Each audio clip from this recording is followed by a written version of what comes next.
blistering new report from the city auditor in Minneapolis is shedding light on what went wrong in MPD's response to two high-profile investigations. It includes the shooting of Davis Moturi, who police say was shot by his neighbor in October 2024 while trimming a tree on their shared property line, following dozens of calls to MPD for help, all in the span of a year.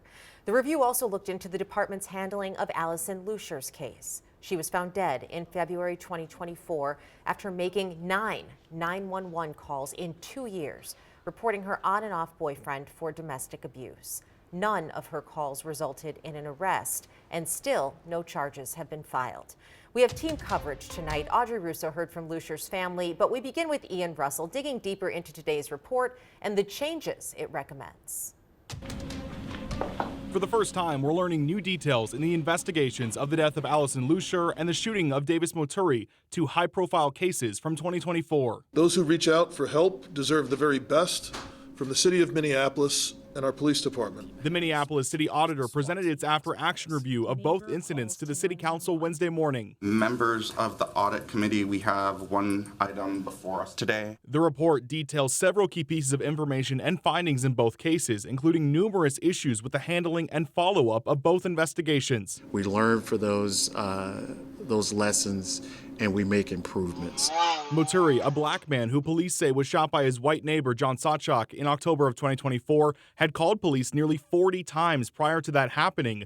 The review points to an incident 10 days prior in which he had called 911 to report Sawchuk pointing a gun at him that was never escalated within the MPD. Officers had also confused the meaning of different protective orders, misunderstanding the differences. We're being very thoughtful and intentional about including a number of these recommendations in the annual training plan that's planned out a year in advance. There were even more issues in the death of Allison Lussier, a Native woman found dead in her apartment in 2024.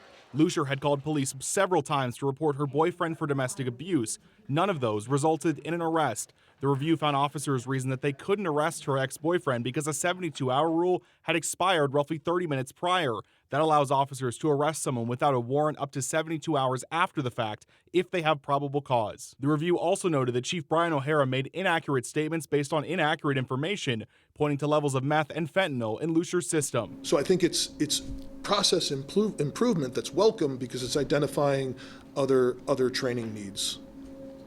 That report calls for several changes to policy and procedures in the wake of both of these incidents, several of which are either being worked on or have already changed according to MPD. And we have much more on that, including the full report on KARE11.com right now. And another piece of this that made responses slower was a lack of staffing in general and in several departments involved in these investigations. And also worth noting, it's long been publicized that O'Hara and Hennepin County Attorney Mary Moriarty have had a poor working relationship. The audit calls for better communication between the two, and both have indicated that they are open to that. Lauren. Well, certainly a lot of items in that report. I read through some of it, Ian, that MPD has to work on and maybe is already working on. Thank you for that. And we know that the families of these two people have been calling for these answers for a long time now. Audrey Russo continues our team coverage now with new reaction from Allison Lussier's family. Audrey? For Allison Lussier's family, this audit is the result of 2 years of unrelenting pressure that they put on MPD and city leaders. Now, Allison was found dead in February of 2024 after roughly a dozen 911 calls reporting violence at the hands of her boyfriend.